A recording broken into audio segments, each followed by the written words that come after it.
My favorite definition of imposter syndrome is this. It's the fear that other people are judging you as harshly as you're judging yourself. And it's not about the other people.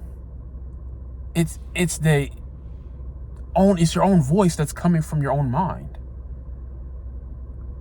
The voice that's telling you that right when you get into the room that you've been praying to get into, that in a moment it's going to lean in and whisper in your ear, just wait until they find out about you. You have this fear that even though you're at a higher job, a higher position, you finally reached the large platform, or you finally stepped into the role that you've been waiting for. And instead of joy and excitement, you feel your stomach drops. You feel like that at any moment, security is going to come and tap you on the shoulder. You're feeling like you need to slip out the back door before anyone notices. So here's what we're going to do in the next few minutes. We're going to show you what the actual math is on how you got into that room. I'm not here to give you a pep talk. I'm here to show you actual math. And when that voice that comes in the back of your mind, that voice that whispers in your ear, that tells you that you're a fraud, that you're fake, you're phony, that you should not be here, you do not belong, it's going to go up against some hard numbers to try to convince you that you shouldn't stand where you're standing. So stick with me until the end, and because that number that I'm going to give you is a lot larger than you think. See, here's the thing. The thing that nobody tells you at first is that every time you feel like you're going to move up to the next level, you will feel this feeling that you don't belong. You're going to feel like a fraud, even though you're not. And that feeling isn't a malfunction. It's the understanding that you're a beginner. You're new. You're new to this position. You're new to this role. You're new to this platform, this stage in life. And the day that you start anything new, you're going to feel like you don't fit in or you don't belong. You're going to have that uneasiness, that unsureness about yourself and your capabilities. You don't know the atmosphere. You don't know the inside jokes. You don't know the names of everyone that you're in the room with at times. So, of course, you're going to feel out of place. But this is the trick that your mind plays on you. It takes that I'm new here and quietly translates it into I'm a fraud here. I'm fake here. Those are not the same sentences. Those are not the same things. Being new isn't the problem. Being new isn't lying. Being new isn't fake. Being new just means that you're early to this. You just arrive on a scene. See, there's an old line and it's worth getting into. Every great person is an actor in their own ideal. Which means that at some point you're going to grow into the next version of yourself. And so while you're growing, you're going to feel like you're acting. You're going to feel like you're acting long before you feel like you belong, long before you feel that you stepped into the role. And if you got any sense to yourself at all, you're going to feel like you're pretending. It's the ones that walk in with all the ego and bravado in themselves are the ones that fail. It isn't that you're pretending, it's you're becoming. And that discomfort that you feel, it's evidence that you are in the place that you belong. It's the feeling that understands that a door has been opened up for you. Now, here's the thing. Here's a fact that reframes this whole thing. Researchers have found and studied that this was not initially called a syndrome. They called it a phenomenon. A pattern that kept seeing across large groups of very intelligent people. And here's what they saw the most. It's not the strugglers, it's the high performers that feel this way. It's the people doing the most, climbing the fastest and carrying the most weight. Those are the ones that are convinced that they have to overcompensate to prove that they belong time and time again. The feeling that you have that you're not just reading into something is not wrong with you. It's actually the single most common experience people go through when they're doing something right. So, let me give you the real definition of this syndrome, this phenomenon, the one that will hopefully set you free.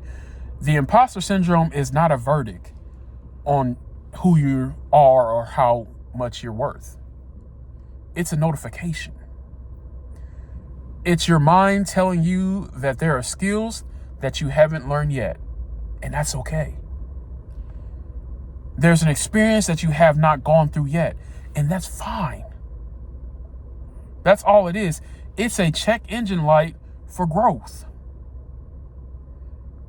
That's really what it's all about. Which means the opposite of actually what it's been telling you. You're not in danger. It keeps telling you you're in a danger zone. You need to get out. You need to leave. You need to not be there. When you feel completely confident, when you walk in sure that you got all the answers, you're not winning. Because you stop growing. Nobody has ever done a new thing when they feel like they figured it all out. The not knowing is the growing. The not understanding is the growing. See, what you want to do is you don't want to feel that feeling gone from you. You don't want to not have that feeling, that pit in your stomach. Because you want to learn every day. You want to grow every day. And then you want to walk in it. So what you need to do is you need to use that as a compass. That imposter syndrome marks the exact edge of your comfort zone. It's that signal that tells you this is useful information.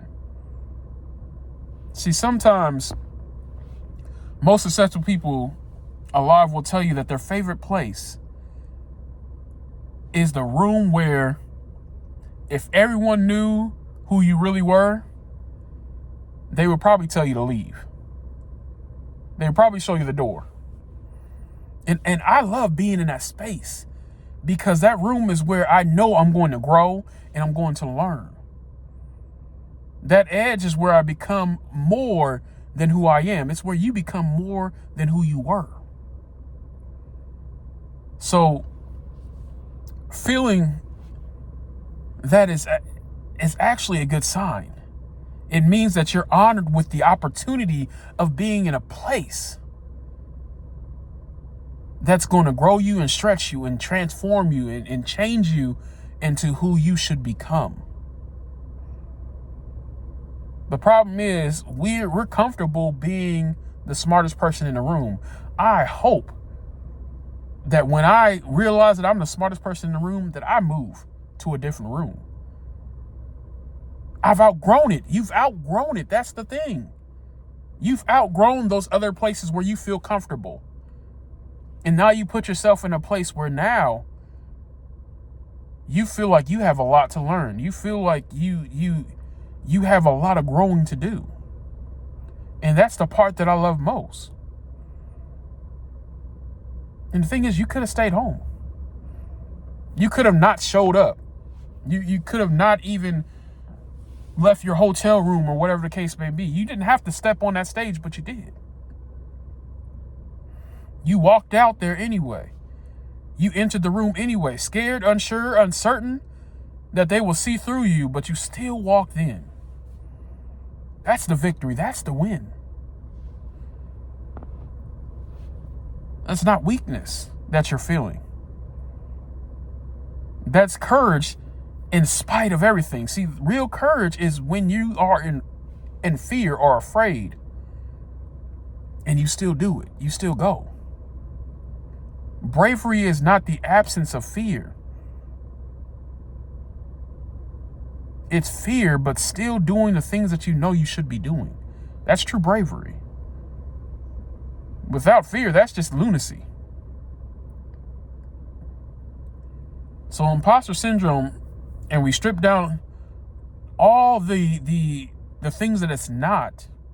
It's just your heart saying, this is hard for me, and I showed up anyway. That's really what it boils down to. So, and now that we've gotten underneath it all, let's get to the root here. And once we get to the root, we're going to be able to pull it out, because it's a weed. That feeling is a weed, and it's going to keep growing and growing and grow back every time if you don't check it. The lie is this: your worth is something that you have to earn. Perform well enough and prove to them that you earned it. Never slip, never fall, never make a mistake. And then maybe you'll deserve the seat. And the moment that you feel that you made one mistake, that flicker, that doubt comes in, it sets into you. The whole thing, it seems to collapse around you, because it was all balanced on how you felt you were worth, what you deserved, what you think you needed to be in that moment. So, you're worthy while you're still learning. You're worthy while you're still making mistakes. You're worthy on the day you doubt yourself the most. You're still worthy. Your value is never tied up in your performance. It's set before you whenever you perform any single thing. You didn't end up in that space, that room, by chance. It wasn't by accident. I'm not here to give you a motivational quote, but I'm here to tell you something that's older than any of this. Something that you need to know, that's a truth and the reality of the situation. The reality is, you were made in the image of God. The price was already set by your maker before you ever closed that deal, before a single hand clapped for you, before you produced any result that anyone else could see. Performance can't add to it, and failure cannot subtract from it. You don't get to discount yourself because you never set the price. He did. He set the price. He set the standard. He's the one that put you in the room. So when that voice says to you, prove yourself, prove that you belong here, you get to answer honestly, I'm not here because I earned it. I'm not here because I made it for myself. I'm not here because I'm a self-made man or woman. It was settled long before I walked into the doors. So let's do the math here. And here's a number that I promised you. If you go back 12 generations, not go back to the beginning of time, no, just go back 12 generations. Picture this. Your two parents. Behind them, you got 4 grandparents. Behind them, there's 8. You keep doubling that throughout the centuries. You got 16, 32, 64. And by the time you reach the 12th generation back, you're standing on the shoulders, and if you count all the branches, You're standing on what is close to 12,000 people. 12,000 people. So what I'm saying here is it took every single one of them to survive so that you could exist, so that you could be here, so that you could be in the moment that you're in right now. 12,000 people. And that's just 12 generations. It goes back even further than that.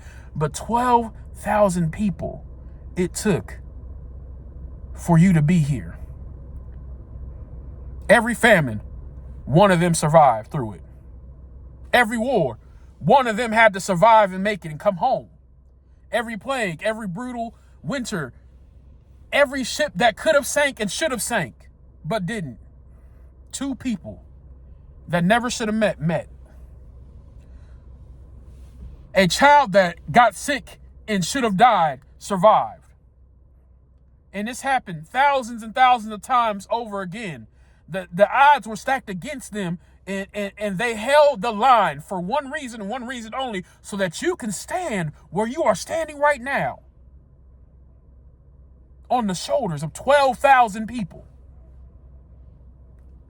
That should give you the understanding that this is not happening by chance or happenstance. 12,000 people live hard and unlikely lives so that you can walk into that room and stand where you are standing. Not so that you can stand in a corner. Not that you can apologize for being here. How dare you shrink? How dare you think less of yourself after all that it took for you to be here and say that I don't belong? 12,000 people across hundreds of years so that this exact moment can put you here. And it goes deeper than blood. I'm telling you, the scripture says before God formed you in the womb, he knew you. He set you apart.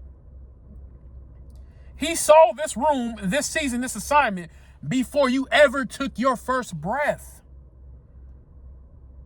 Every generation behind you, every door opened so that you can be here, so that you would be the one standing here.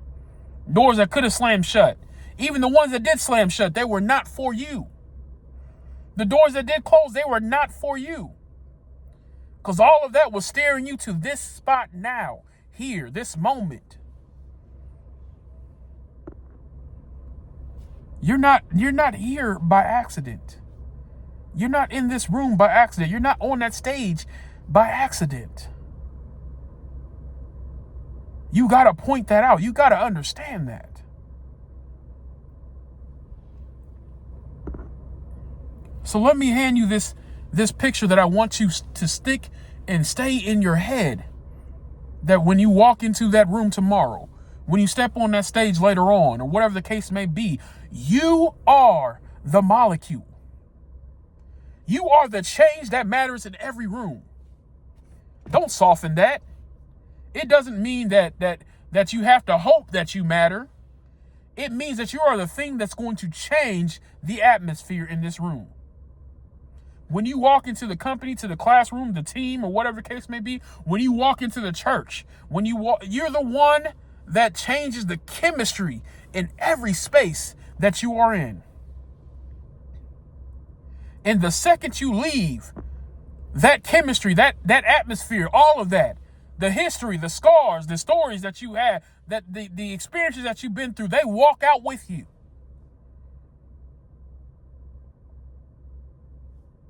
The room becomes incomplete without you. You only carry that ability to change and transform. You carry that ability. So why should you stand in the corner? Yes, be happy, be glad that you are having this opportunity, but also take advantage. Because something put you there. Thousands of years of people put you there. God himself put you there. You don't belong in a room because you earned it. You belong because you are destined for it. You are built for it. You were created for it. In the room that you shape, the space that you change, it's been waiting for you the whole time. They've been waiting for you to step in. There's a reason why you're there, because they needed you. You are the molecule. So stop apologizing and change it. Change the matter. Transform it into a different thing, because you have that capability. So the next time that voice leans in and tries to whisper anything into your ear, oh, they're going to find out about you. They're going to know that you snuck in. You don't belong here. You answer with what you know. You answer with that. You've been placed on the backs of 12,000 people, all designed by God to be here. That discomfort means that you're growing. That fear means that you're standing on the edge of becoming way more than you were before. Your worth is never up for a vote. It's not a debate. Thousands of people across hundreds of years carried you to that exact moment. And God made you and knew that you were going to be placed in that room before you ever walked in it. So here's the move before you go. Picture the room that you've been shrinking in. The role, the table, the platform, the stage, or whatever it is that you've been sitting there and acting like you're a guest who might be asked that they need to leave. Tomorrow, walk back in like you are the molecule that you are. That you are the change maker that you are. You are the transformation that they've been asking for and needing.